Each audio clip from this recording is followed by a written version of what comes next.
हलचल मूवी हम देख रहे हैं और इसका फर्स्ट पार्ट देखा था, बहुत अच्छा लगा। बड़े एक्टर हमने देखे, पुराने वाले एक्टर थे, वो ठाकुर साहब भी थे और जो है बहुत मतलब हम अभी मूवी देख रहे हैं तो सबको हम पहचानने लगे हैं। खासतौर पे बाबू भैया को तो हम याद ही रखते हैं भाई। अभी आगे देखते हैं क्या होता है प्ले का। अगर मैं तुमसे गुजारिश करूं तो क्या तुम मेरी मदद करोगी? क्या हुआ? क्या है? ये मेरा ट्रांसफर ऑर्डर है और इसे रुकवाने में मिनिस्टर से कह के तुम्हें मेरी मदद करनी होगी। मैं? हाँ तुम। अब ये ना कहना कि तुम कर नहीं पाओगी। कोशिश करूंगी। Thank you.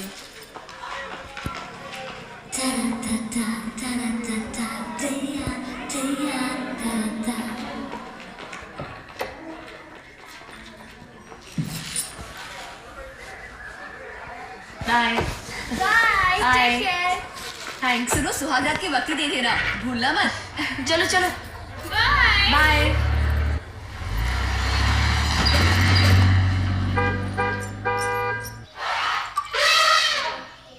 गुलाब जल छिड़को गजराज, गुलाब जल छिड़को। गुलाब जल छिड़को गजराज, गुलाब जल छिड़को। कैसे मावत हो तुम? एक हाथी से गुलाब जल नहीं छिड़क पा सकते? दो वो छिड़ी, मैं दिखाती हूं। गजराज, गुलाब जल छिड़को, छिड़को गुलाब जल।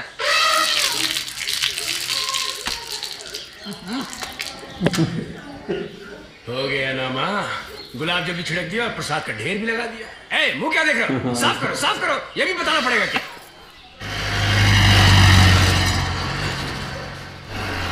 गुलाब जल छिड़को गजराज, गुलाब जल छिड़को। छिड़को गजराज, गजराज, छिड़को। छिड़को। किस तरह के लाल कर रहे हो? किसने बोला तुम मनुष्यों को हाथी को यहाँ लाने को? मैंने। अरे क्या कर रही है तू? खेत में धोने का काम रुका हुआ हाथी के न होने से तू उसे यहाँ लाकर तमाशा करवा रही है। क्या आंगन में सर्कस चल रहा है? क्या सर्कस? मेरी नवासी की शादी, उसमें हाथी के द्वारा गुलाब जल छिड़का जाए तो क्या वो तमाशा है? ऊंचे घर की इज्जत धुल गई क्या? एक पवित्र रस्म को सर्कस कह रहा है तू? तो वो तो ऐसा क्यों नहीं करती? जब शादी में खाना परोसा जा रहा है तो हाथी के सूंड से दाल और रायता क्यों नहीं परोसवाती? वो भी एक सम्मान की बात है। सारा गांव देखेगा कि हाथी दाल और रायता परोस रहा है। वीरू, मेरे बाप बनने की कोशिश मत करो। अनपरा गांव के लोगों पर हाथी गुलाब जल छिड़केंगे या दाल परोसेंगे, ये तय करने वाली मैं हूँ, कोई नौकर चाकर नहीं। देख बस, अंदर चल। प्रताप भैया, आपके होते हुए क्या हो रहा है बाहर? ताज्जुब है। 10,000 लोग आएंगे शादी में और वो हाथी रहेगा वहां पर। तो तुम क्या चाहते हो? मैं जाकर गुलाब जल छिड़कू वहां? नहीं ठीक है, आप यूं ही मसल बुलाकर गुब्बारे बनाते रहिए। जाने कौन से बोरे ढूंढे हैं। देखो भी, अब इतनी तकलीफ हो रही है ना, तो जाकर कह दो सूर्यमान भैया से मेरे मसल्स पर नैना गड़ाने की कोई जरूरत नहीं है, समझे तुम? शुरू हो गए सुनो। तुम दोनों के झगड़े किसी में पेट नहीं भरता। वीर, क्या चाहते हो तुम? यही ना कि शादी के मंडप में हाथी मौजूद ना हो? हाँ बड़ भैया, उसके लिए मैंने 1 किलो रुई मंगाकर हाथी के कानों में ठूस दिया है और फिर हाथी यहाँ लाया गया है। अरे अब बम भी फट जाएगा तो हाथी को कुछ सुनाई नहीं देने वाला। बहुत अच्छे, शाबाश। हाथी के कान में क्या? मीडिया अभी माँ के चालू कान में है। भी तो हीरो लगा दो ना। एक बात याद रख लो आप लोग, ये बिन माँ की बच्ची की शादी हो रही है। उसकी शादी के मंडप में हाथी क्या, बल्कि पटाखों की बौछार भी होगी।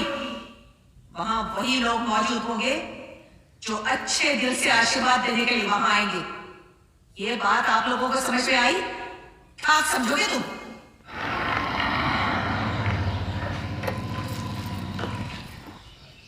नानी राजकुमारी आ गई, नानी माँ के लाडली बेटी आ गई। आज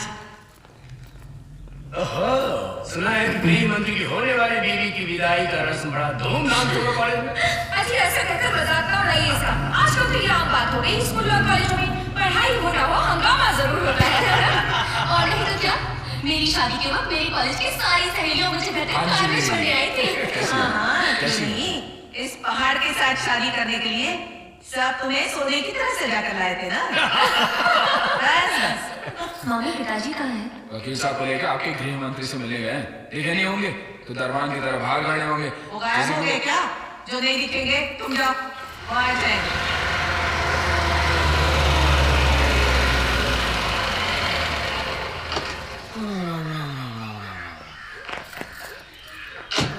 मर गए सब लोग। क्या बात है वकील?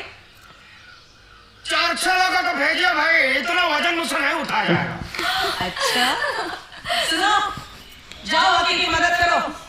लगता है गृह मंत्री ने ज्यादा सामान भेजा होगा, है ना? जल्दी जाओ। आइए जल्दी निकालिए। क्या हुआ जी?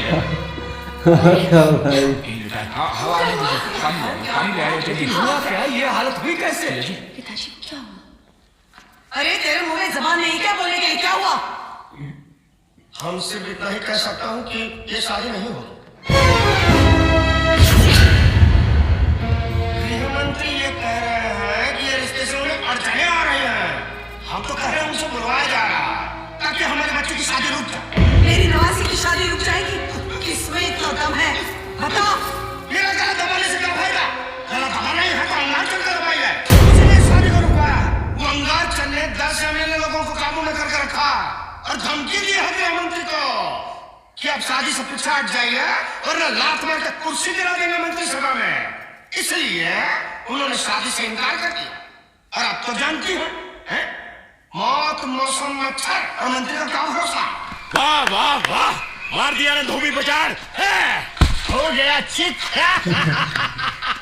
अरे खाओ भाई खाओ, पेट में थोड़ी सी जगह भी मत रखना। अंतरा में आपको दावत नहीं मिलने वाली, वहां मिलेगा सिर्फ मातम। अंगार चंद को हराने के लिए गृह मंत्री से नाता जोड़ रहे थे, अब देखो खुद की नवासी घर में बैठी है। थू थू।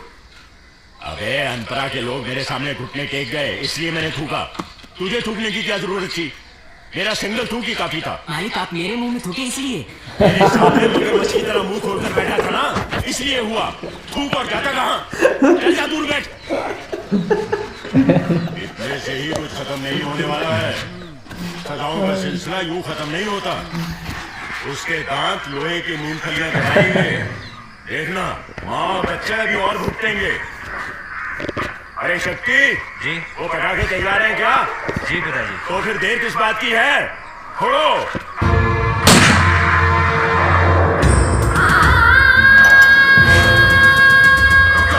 माई क्या कर रही हो? हम तो मर गए। अगर तुम सब मर्द हो तो लो ये बंदूक लेकर जाओ, उसकी लाश लाकर दिखाओ मुझे। पागल बन कर रही हैं आप। हाँ, अनपरा की माँ साहिबा पागल हो गई। उसने अंगार चंद को जान से मार दिया, ऐसा कोर्ट में जाके कहते ना। आप लोग खंबे की तरह खड़े क्या रोक के रुक जाओ। हाँ, किसी ने मुझे रोकने की कोशिश की तो जान से मार दूंगी। नालायक औलादो, मेरे नजदीक भी मत आना। मेरी बात सुनो। मेरी बात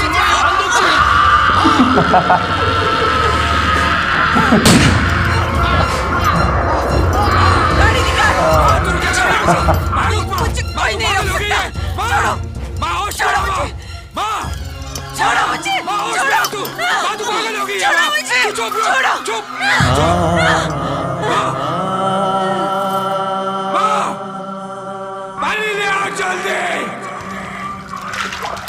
अच्छा हो, उनको इससे बेहतर चोट और क्या मिल सकती है जो इस बार मिली है। और इसी वजह से अब यहाँ के बच्चे भी अच्छी सुकून की जिंदगी बिता सकते हैं। अरे इस घर के बच्चे तो पहले ही सुकून की जिंदगी जी रहे हैं, कोई शक है? ये भी कोई जीना है सरकार। कभी किसी की मदद के लिए मारा मारी, वो अनपरा के लोगों को नीचे दिखाने के लिए कभी खून खराबा। ये क्या जिंदगी? मेरे कहने का मतलब है कि उन्हें भी एक अच्छी खासी जिंदगी अब बितानी चाहिए ना। नहीं। ओ, क्या अभी भी आपको अनपरा वालों के लिए जिद है? 20 साल हो गए अब तो। इन सब पुरानी बातों को भुलाकर ये लड़ाई झगड़े अब खत्म कर देने चाहिए। ये धधक, ये आग कब तक जिंदा रहेगी? रहेगी वकील, रहेगी। क्या मैं वो सब भूल जाऊं? लकड़ियां जलकर राख हो जाती हैं, लेकिन चूल्हे में उनकी तपन बनी रहती है। क्या वाकई में मुझे सब भूल जाना चाहिए? क्या क्या भुला दूं मैं? बोल बोलना। मेरी पार्वती, इस घर की देवी, मेरी इन्हीं आंखों के सामने इसी आंगन में वार खाकर गिरी थी और आखिर में उसने मेरी इन्हीं बाहों में दम तोड़ दिया। भुला दूं? 14 साल में जेल में रहा, पत्थर मन ने पत्थर तोड़ते हुए इतने साल गुजार दिए। क्या ये सब भुला दूं? अबे तूने कहा कि मेरे बच्चों को सुकून की जिंदगी जीनी चाहिए, क्यों नहीं है उनकी जिंदगी ऐसी? क्यों बलराम ने शादी नहीं की? क्यों मेरे किशन और शक्ति ने शादी नहीं की? जय के पैदा होने के बाद इस घर में एक नन्हा सा पंछी तक नहीं चहका। दूध भीगे होंठों की हंसी देखने को तरस गया मैं। बोलो क्यों? बोलो ना। ये सारी बातें अंगार चंद नहीं भुला सकता, कभी भी नहीं। खाल में धसी फांस नहीं, मन में धसी फांस है ये। मेरी चिता तभी शांत होगी जब उस मां और बच्चों की लपटें देख लेगी। अगर अंदर का दर्द बोल सकता तो अंगारा का हर जख्म एक किताब होता। मेरे अंदर जो आग है उससे बुझाने की सोच पहले। टूटती चूड़ियों का दर्द सिर्फ बेवा की कलाई ही जानती है। तुम्हारे सर से बाप का साया उठ गया, पर मैंने अंगारा से हार नहीं मानी। लेकिन आज मुझे एहसास होता है कि अंगारा के बच्चे मर्द हैं और मेरे बीवी के आंचल तले हुंकारने वाले गीदड़, सिर्फ गीदड़। ए वकील, कुछ ऐसी ही पट्टी पढ़ाओ। मेरी बात देखा, वाह वाह वाह, जहां चली इमरती वहां गए पुजारी। इसे कहते हैं औरत का जलवा। देखा कैसे चले गए, पल्लू से बंधा बंधा। एक बात समझ लीजिए, एक लड़की का जलवा ही उन चारों में फूट डलवा सकता। हाँ, उनके जीवन में कोई औरत नहीं है, यही तो उनकी ताकत है। बस अंगारा का घर में अगर एक लड़की आ जाए ना, तो उनको बहुत भारी पड़ सकता है। चारों अलग अलग राह पकड़ेंगे। रेशियाला तो रस्सी कमजोर, नहीं समझे? सिर्फ एक लड़की उनके घर का अनुशासन तार तार कर दी। फिर देखना गंगा की। अबे चुप, बंद कर अपना ये ज्ञान बटारा। कब से भौंकी जा रहा। इधर मेरी बेटी शादी टूटने की खबर सुनकर रो रही है और ये उन शहजादों की रिश्तों की बात कर रहा है। अरे लड़की की शादी टूट गई है तो उसे मार डालोगे क्या? वो बोलती है वो पढ़ने नहीं जाएगी। वो तो वैसा ही कहेगी कि नहीं जाऊंगी पढ़ने। वो अगर ऐसी ही यहाँ रही तो उसका दुख बढ़ता जाएगा। इसलिए मैं कह रहा हूँ उसकी पढ़ाई फिर से शुरू करवा दो। अरे आज की ताजा खबर, गरम गरम मसालेदार न्यूज। भोगड़ में आ रहा है, भोगड़ में लेके जा। कैसा जा रहा है? अरे मस्त जा रहा है, मस्त। मेरे बाकी के पैसे कहाँ हैं यार? कौन से पैसे? यार ये बहुत बुरी आदत है, जब भी कुछ काम के लिए पैसे देता बैलेंस वापस नहीं देता यार। अरे मैंने कभी तुझसे बैलेंस मांगा है क्या? तूने दिया कब जो बैलेंस मांगेगा? अभी तो ना मूड खराब करा, मेरे को बहुत काम है। अरे फोकट में न्यूज, माइंड ब्लोइंग न्यूज लेके जा।